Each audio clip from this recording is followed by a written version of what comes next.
Our second reading today comes from the New Testament, Hebrews 11, 1 through 3, and then it skips down 8 through 16. And I invite you to read with me, or you can just listen. That is on page 1874 in your pew Bibles.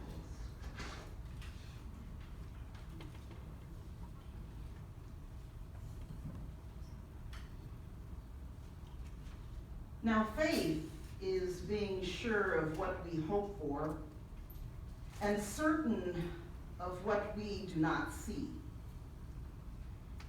This is what the ancients were commended for. By faith, we understand that the universe was formed at God's command, so that what is seen was not made out of what was visible.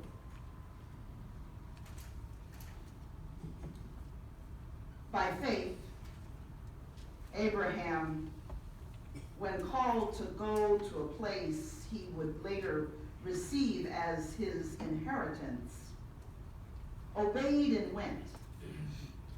And even though he did not know where he was going, by faith, he made his home in the promised land like a stranger in a foreign country.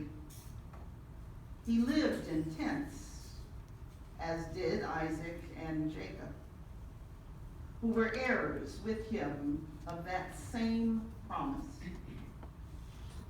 For he was looking forward to the city with foundations, whose architect and builder is God.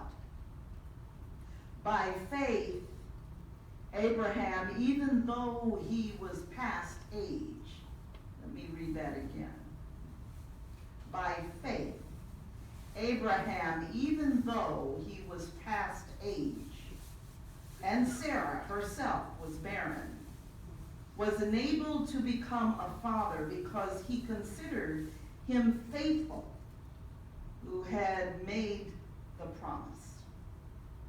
And so from this one man, and he as good as dead, came descendants as numerous as the stars in the sky and as countless as the sand on the seashore. All these people were still living by faith when they died. They did not receive the things promised. They only saw them and welcomed them from a distance. And they admitted that they were aliens and strangers on earth. People who say such things show that they are looking for a country of their own. If they had been thinking of the country they had left, they would have had opportunity to return. Instead, they were longing for a better country, a heavenly one. And therefore, God is not ashamed to be called their God, for he has prepared a city for them. This is the word of the Lord. Thanks be to God. United, we stand in faith. United, we stand in faith. United, we stand in faith.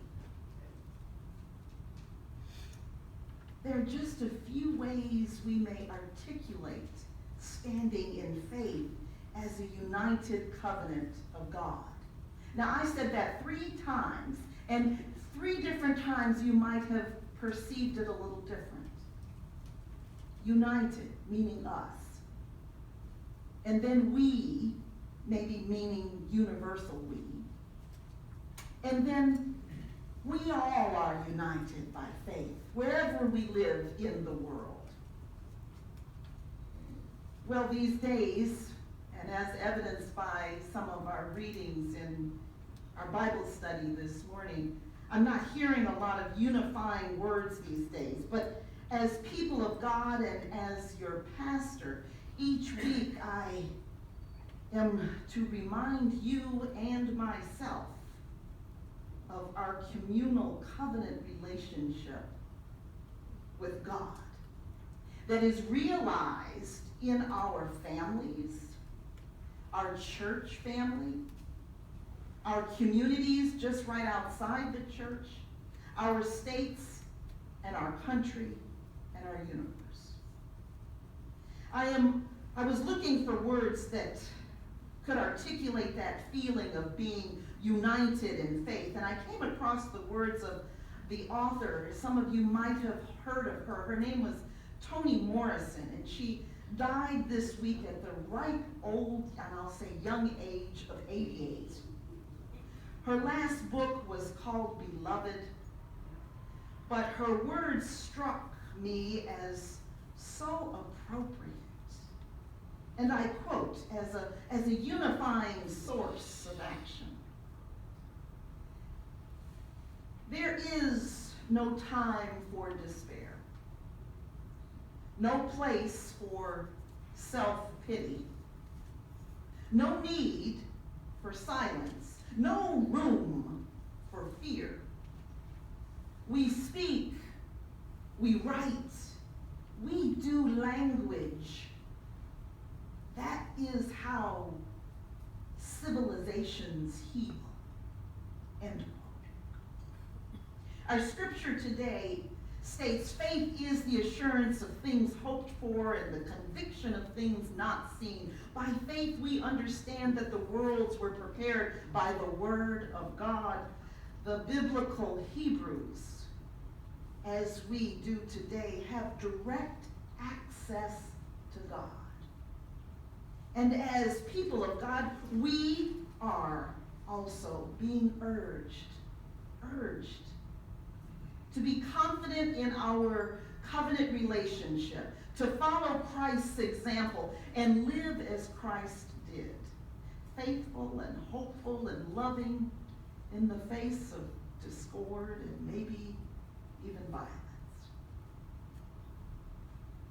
I have a cousin whom I grew up with, and you know, that kind of cousin that's kind of your soulmate growing up. We were the same age, and we both went to all-female high schools, as my daughter did. We went to college, we married around the same time. Her son, Royce, went to preschool with the youngest of mine.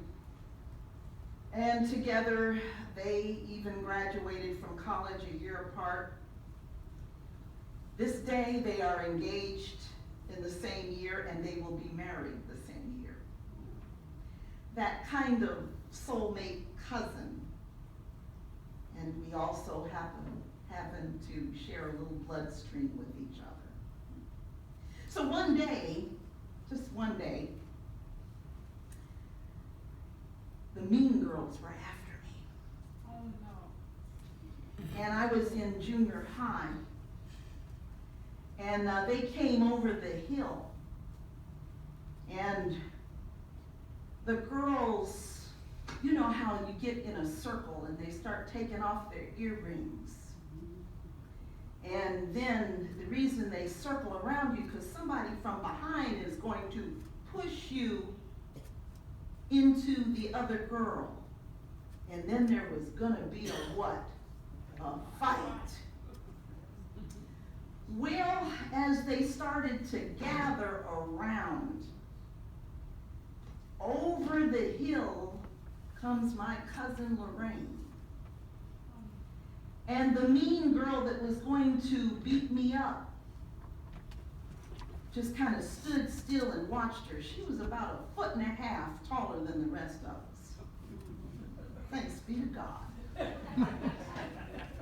And she came over that hill, and the mean girl said, and she went over to the mean girl and she says, "What's going on here?" And the mean girl stepped back and said, I don't have anything against you, Lorraine. And Lorraine said, if you have something against my cousin, you got something against me. Well, you talk about letting the air out. She says, so if you lay a hand on her, you're going to have to come through me first. And so needless to say, there was no fight. Not one blow. Not one scratch.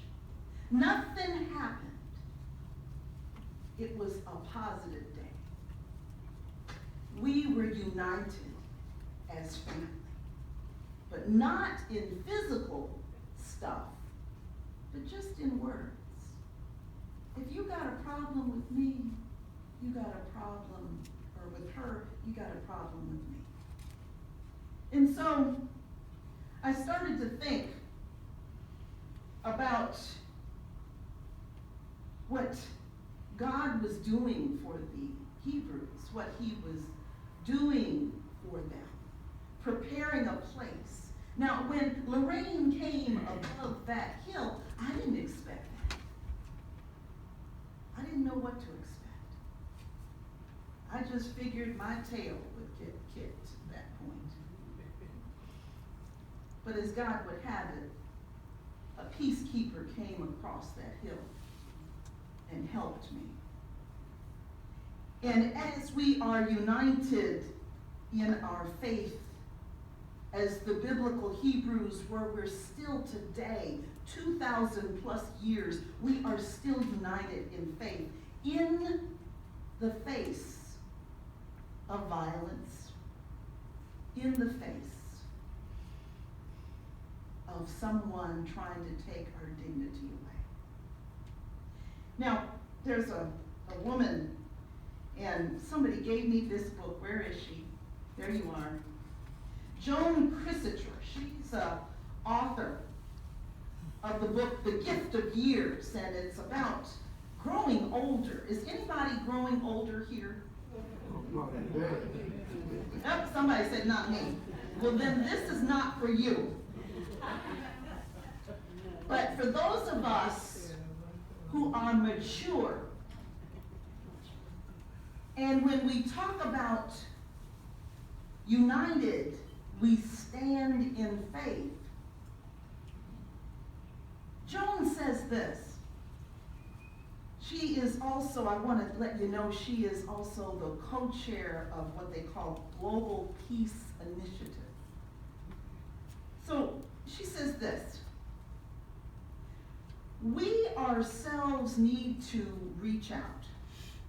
We need to make ourselves interesting again. We need to learn again how to invite people into our lives, into watch a game or play cards together or eat or read books together. Then we need to make an effort to go out where people are our own age as well as to events where generations mix and have some fun from meeting new people and talking about different things. The blessing of these years, these older years, is that they offer us a chance to be excited about new personalities, new warmth, new activities, new people, all over again. Does it demand that we fall in love? No. But it does demand that we love someone else enough to be as interested in them as we are in ourselves. It demands that we set out and make tomorrow happy. You see, we can't do anything about the mean girls or boys in our lives.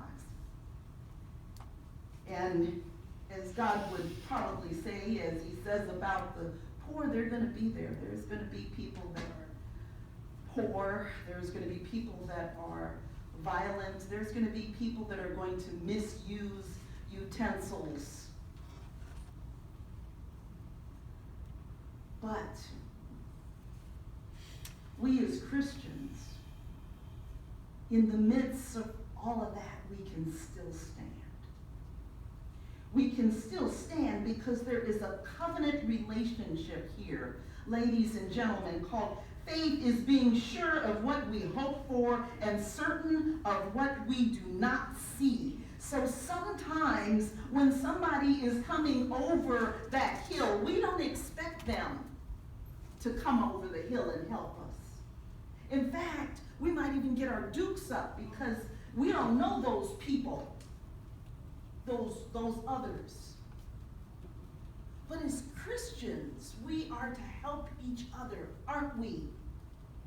Can you say yes? That's right. We are to help each other. We're supposed to come over that hill in the midst of fear. Now, some of you, that book that Joan was talking about, it's a great book about being older, being mature. And sometimes we blame a lot. You know, I can't get out of bed because of my arthritis. I can't do this because of that. I can't think this way because somebody might think negative of me. But God is calling us today into action where we sit right here. Right here. God is calling us. Now, sometimes it's easy to have a pity party for ourselves. How many of y'all have a pity party sometimes? Yeah, come on, tell the truth. There we go. A pity party.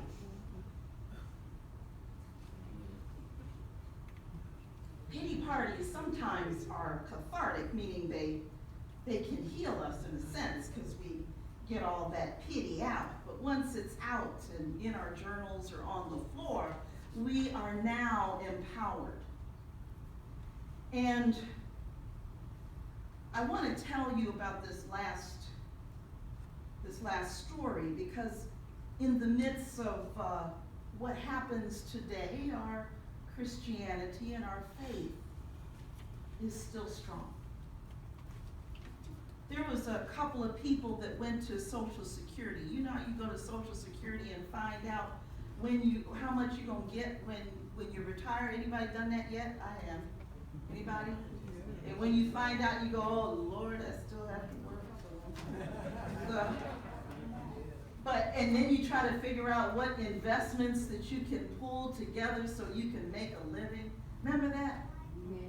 Well, this particular woman had done that last week, actually.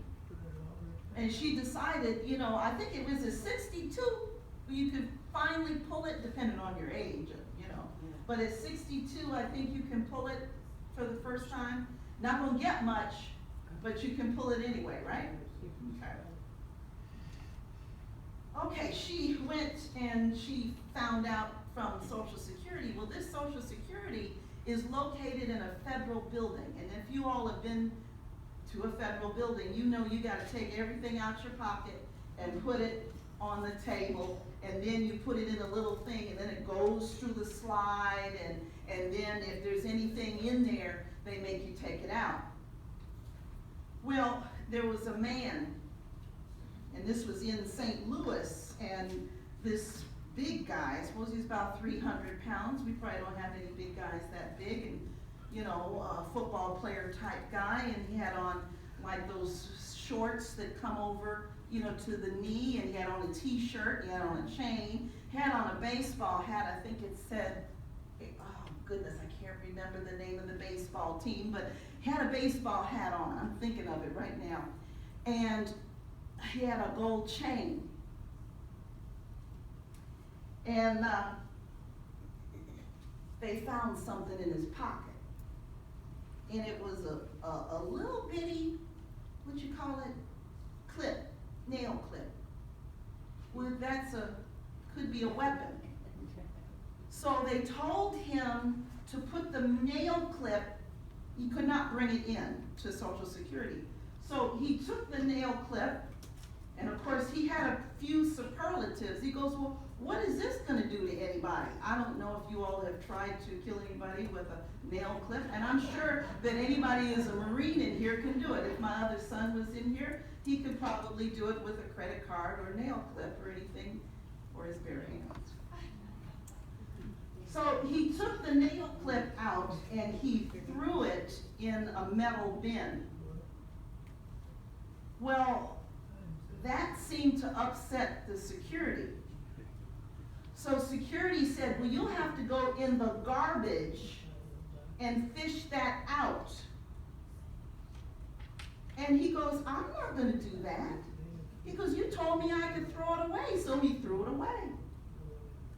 Well, more security started coming out of the woodwork. Oh, no. And the lady that was there came over to him. Where's my grandson? Get up here. Come on. And just stand right there. So, the lady, and I'll do it this way because he was a pretty big guy. The lady came over to him and he's, turn that way, you got a chain on. Yeah. And the lady came over to him and he's cussing and fussing. Don't do that. Cussing and fussing, and she took his hand and she said, calm down. Calm down. And then she went over to the waste, stand right there, to the waste paper basket, and she pulled the clip, the clip, nail clip out. And she handed it to the sheriff that was there. She went back to the guy. You're gonna be all right. We're in this together. She said those words. We're in this together. You're gonna be all right? And they stood there like this, and she said she didn't know this man from Adam. So she went like this, kind of a hug, because he's kind of a big guy. So kind of a hug like this, and he calmed way down. Now,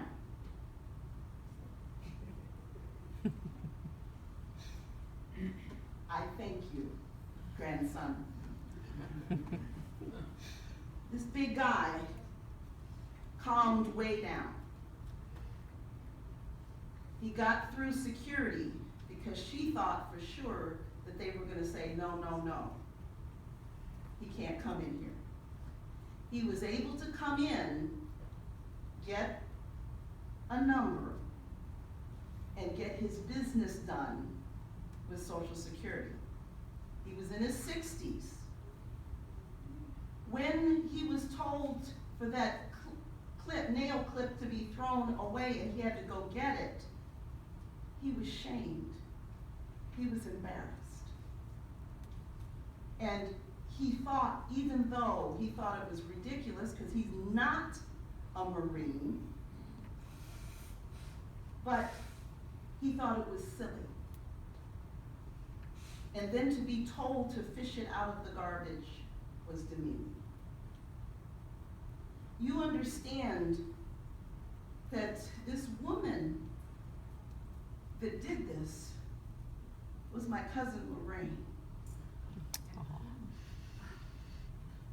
A shero that comes into people's lives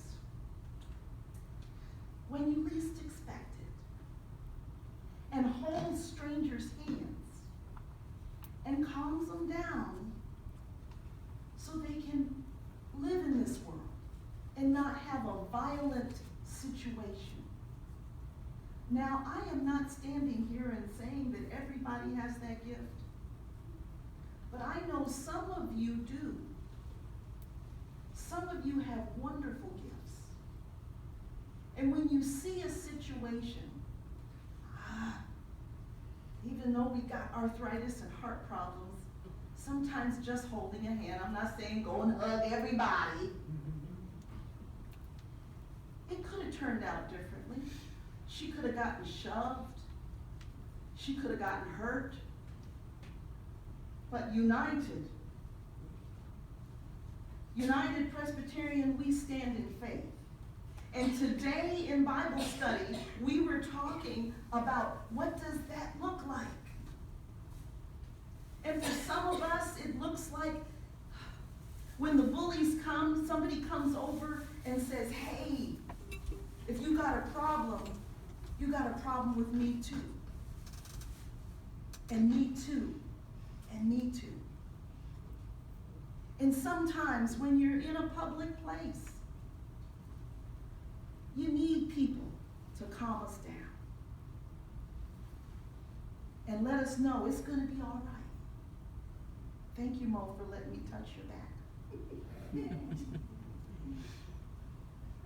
That we're going to be all right. Because you see,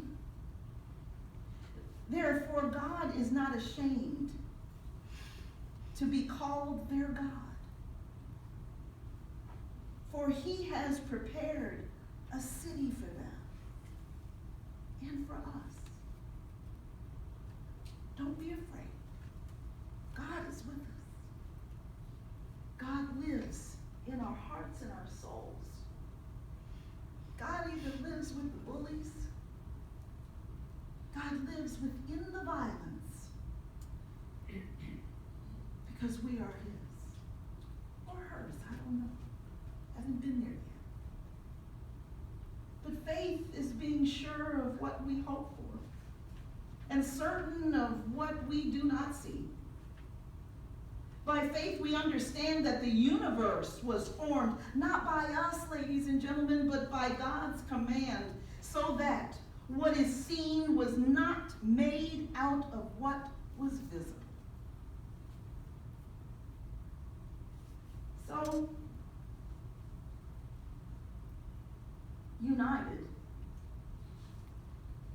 United Presbyterian, we stand in faith. Amen?